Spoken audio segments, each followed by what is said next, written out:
આજે આપણે એકદમ નવી રીત અને નવા મસાલા સાથે ભરેલા ગુંદરનું શાક બનાવીશું. એકવાર આ રીતે ગુંદરનું શાક બનાવી લીધું ને તો અઠવાડિયામાં 1 થી 2 વાર અચૂકથી બનાવશો, એ ખાતરી સાથે કહું છું.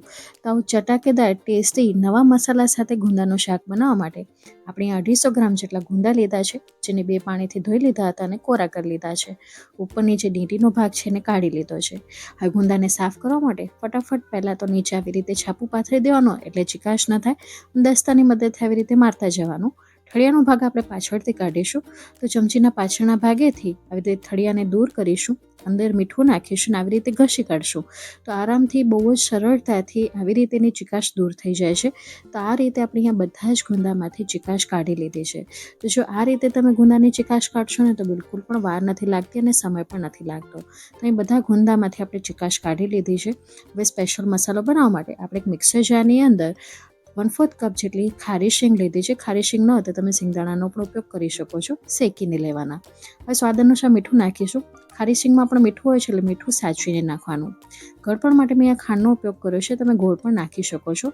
3 ટીસ્પૂન જેટલી ખાંડ નાખી છે. ગળપણનું પ્રમાણ તમે તમારા સ્વાદ અકોર્ડિંગ ઉપર નીચે કરી શકો છો. ત્યારબાદ શાકનો ફ્લેવર એન્હાન્સ કરવા માટે આપણે આની અંદર 1 ટીસ્પૂન જેટલી કસૂરી મેથી નાખીશું. આનાથી શાકનો સ્વાદ અને સુગંધ બંનેમાં વધારો થાય છે. હવે સાથે આની અંદર આપણે 1 ટીસ્પૂન જેટલું કશ્મીર લાલ મરચું પાવડર નાખીશું. જો તમે તીખું ખાતા હો તો આ સમયે તીખા મરચાંનો ઉપયોગ કરવાનો. 1/2 ટીસ્પૂન જેટલી હળદર પાવડર, 2 ટીસ્પૂન જેટલું આપણે ધાણા જીરું પાવડર નાખ્યું છે. અને સાથે આ સ્પેશિયલ મસાલો એટલે કે 1 ટીસ્પૂન જેટલો આચાર મસાલો એટલે કે મેથીયાનો મસાલો જે આવે છે એનો ઉપયોગ કર્યો છે. આનાથી ફ્લેવર ખૂબ જ ઇન્હાન્સ થઈને આવે છે. સાથે 1 ટીસ્પૂન જેટલી આપણે કાચી વરિયાળી નાખી છે અને 10 થી 15 નંગ જેટલા આપણે મરીના દાણા નાખ્યા છે.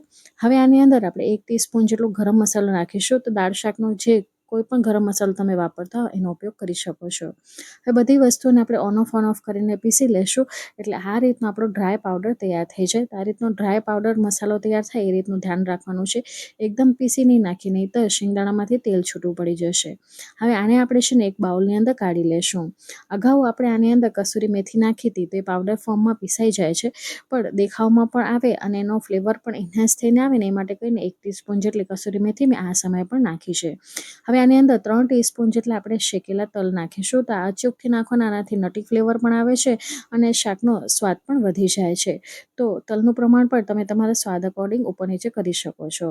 હવે એક નાનકડા પેનની અંદર મેં 1/2 કપ જેટલું બેસન લીધું છે, જેને આપણે શેકીને લેશું. જો પહેલેથી તમારી પાસે શેકેલો બેસન તૈયાર હોય તો તમે આ સમયે ઉમેરી શકો છો. શેકીને બેસન લેવાથી એક તો શાકના સ્વાદમાં વધારો થાય છે અને સાથે એની કચાશ પણ દૂર થઈ જાય છે, પણ ફ્લેવર ખૂબ જ સરસ આવે છે શેકેલા બેસનનો જ્યારે આપણે આવી રીતે ભરેલા મસાલાની અંદર ઉપયોગમાં લેતા હોઈએ છીએ ત્યારે. તો બેસન સરસ શેકાઈ ગયો છે. અહીં બેસનને આપણે કલર નથી આપ્યો, તમે જોઈ શકો છો.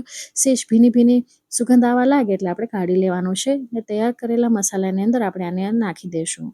હવે આની અંદર આપણે સંચળ પાવડર નાખીશું. તો અગાઉ આપણે મીઠું નાખ્યું છે, એટલે એ પ્રમાણે અહીંયા સંચળ પાવડરનો ઉપયોગ કરવાનો. તો સંચળ પાવડરથી પણ એક સરસ મજાનો અલગ જ ફ્લેવર તમને મળે છે. તો આનાથી ખૂબ જ સરસ શાક ટેસ્ટી પણ બને છે. હવે બાઇન્ડિંગ આપવા માટે આપણે 2 ટેબલ સ્પૂન જેટલું મગફળીનું તેલ નાખ્યું છે અને સાથે ફ્રેશનેસ એડ કરવા માટે આપણે કોથમીર લીધી છે. તો 1/4 કપ જેટલી મેં કોથમીર નાખી છે. હવે ખટાશ માટે છે ને આપણે અહીંયા કાચી કેરી અત્યારે આવે છે, તો એ 3 ટેબલ સ્પૂન જેટલી નાખી છે. એકદમ ઝીણું છીણ કરીને નાખ્યું છે અને મસાલાને મિક્સ કરી લેશું. હવે જો કેરી ન ફાવતી હોય તો તમે લીંબુના રસનો પણ ઉપયોગ કરી શકો છો. તો આ રીતનો બધો મસાલો મિક્સ થઈ ગયા પછી આ રીતનો મસાલો આપણો તૈયાર થશે. હવે જે ગુંદા તૈયાર કરીને રાખ્યા હતા ને એની અંદર આવી રીતે આપણે ભરીને મસાલો ભરવાનો છે. બિલકુલ પણ મસાલા ભરવામાં કંજૂસાઈ નથી કરવાની.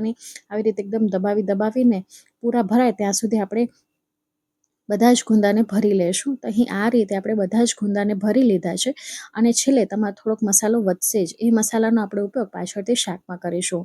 તો આવી રીતે બધા ગુંદા ભરાઈ ગયા છે. હવે કઢાઈ લીધી છે, એની અંદર 1.5 ગ્લાસ જેટલું પાણી લીધું છે.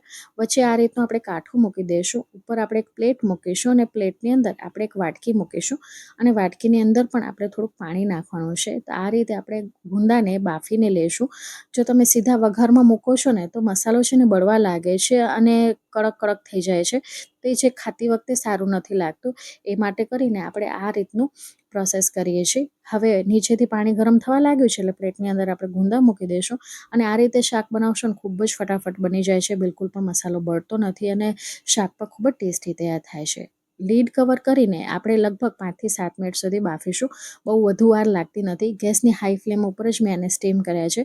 તો 7 મિનિટ બાદ તમે જોઈ શકો છો ગુંદાનો કલર ચેન્જ થઈ ગયો છે. ચાકુ નાખતા અંદર આરપાર જઈ રહ્યું છે એટલે ગુંદા પણ સરસ ચડી ગયા છે. તો હવે વઘાર કરી લેશું. 3 ટેબલ સ્પૂન જેટલું મગફળીનું તેલ ગરમ કરી લીધું છે. 1 ટીસ્પૂન જેટલી રાઈ, 1/2 ટીસ્પૂન જેટલું જીરું, 1/4 ટીસ્પૂન જેટલી હિંગ નાખી છે. વઘાર સરસ ચટકી જાય એટલે મીઠા લીમડાના પાનને 1 તીખી મરચી આવી રીતે સ્લાઇડ કરીને નાખી છે. આનાથી ફ્લેવર ખૂબ જ સરસ આવે છે. અને તીખાશ માટે આપણે અહીંયા 2 સૂકા મરચાં લીધા છે, ફોડીને લીધા છે. તીખાશ ન જોઈતી હોય તો આખા નાખી શકો છો. 1/4 ટીસ્પૂન જેટલી હળદર પાવડર નાખી છે. ગેસની ફ્લેમને એકદમ સ્લો કરી દીધી હતી અને હવે ગુંદા નાખીને ચલાવી લેશું.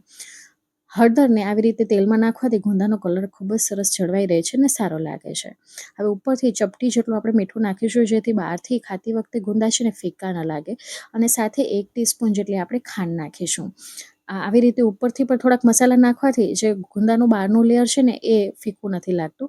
અને 1/4 ટીસ્પૂન જેટલું કશ્મીરી લાલ મરચું પાવડર નાખ્યું છે જેથી શાકનો કલર છે ને સરસ લાગે. સારી રીતે હલાવી લીધું છે. ગેસની ફ્લેમને એકદમ આપણે સ્લો રાખીશું અને જે મસાલો વધ્યો હતો ને એ આ સમય ઉપર આવી રીતે સ્પ્રિંકલ કરી દેશું. તો જુઓ તમે આવી રીતે તેલમાં ઉપર મસાલો નાખવાથી મસાલો છે ને ઓવર રોસ્ટ નથી થતો અને ખાતી વખતે પણ સરસ લાગે છે. એમાં થોડીક ભીનાશ પણ હોય છે. સાથે 1 થી 2 ચમચી જેટલી કોથમીર નાખીશું. ઢાંકણ ઢાંકીને આપણે 2 થી 3 મિનિટ સુધી રહેવા દીધું હતું.